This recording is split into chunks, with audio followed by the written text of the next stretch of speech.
Like you got a lot of like people angry right now. I feel like a lot of people are just taking advantage of like the riots, of like what's going on. That is a huge fact. Oh no, I've been on that with the Antifa. Those assholes came in outside of Minneapolis and was burnt. Like, there's plenty of videos, and I wish we could show them to you without getting copyrighted, of actual black people in these neighborhoods yelling at white people for destroying shit while yelling Black Lives Matter.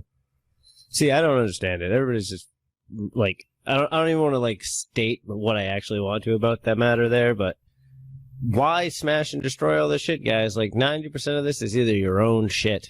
Well, what are you benefiting? My idea was to go back to like the same thing with the Tulsa riots and stuff. It was to burn down fucking prosperous black neighborhoods. No, I understand. I'm just saying, like, at this point, you know, we got statues falling, big corporations being burnt down. Yeah, so now but they're just collecting funds and making the money back. Like actual black people. No, I know, but I'm just referring to the topic of people taking But advantage of these Antifa riots. didn't go into their rich white neighborhoods and burn it down. They were just like, this is no longer America. And then shit just collapsed from within. They actually came into the poorer black neighborhoods, hijacked a legitimate movement from the death of George Floyd, and used that to burn down black neighborhoods. They burned down black businesses, people that were... it's horrible. They're all going to get sued. At least all the money they have once they go to jail will probably be distributed equally, I believe. How do you feel about the reaction to what happened? The reaction to George and his death? Because I don't really know too much about like his past, but I do know that like personally, I feel like anybody that like they shouldn't have been handled in that situation. Because if you look at like white people, they're not handled in that situation. Like there's a lot of memes out there, and there's a lot of articles of like people sharing a white guy that is known for like or wanted for like a double homicide or something like along those lines. Yeah. And once they found him, they like was treating him nicely. They gave him water and all of that. But with a black person, if he's like just suspected of anything, he might not even have a gun. Like, you know what I mean? He just might be suspected of having a gun. You know? And stereotypes. And then they kill him. No, I do believe that there was an incident in Baltimore. I forget exactly when it happened, but it was two black men. One was autistic, and one was his like handler.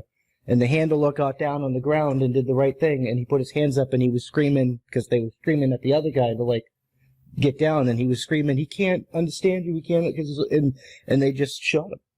Yeah. And well, like that's horrible. And I could say this like wholeheartedly because I have a brother myself who is high functioning autistic, and then I have a nephew who is nonverbal, very, very low functioning autistic.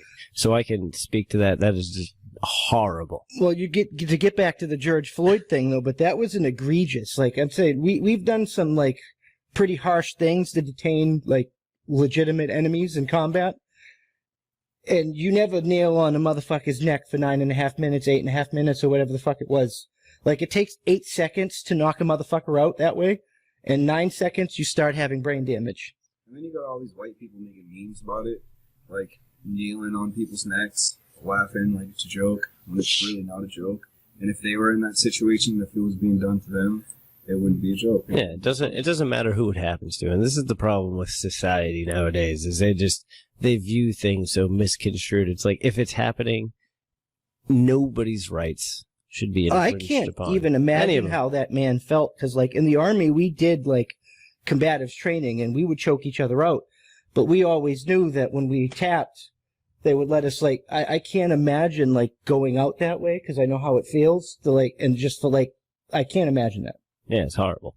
It's unbelievable that they even had the audacity to do something like that, to allow it to get to the point where we're having a conversation about it today. But there's been so many cases before George Floyd, and honestly, like, I think with the coronavirus and a lot of people staying home, they've had a lot of time to, like, really go back and look at all of the past histories of what has been going on with police brutality against black people.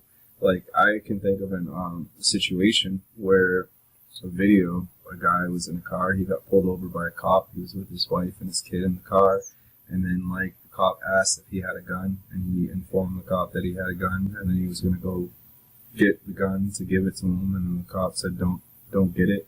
And then he shot him, like, with the kid and his wife in the car.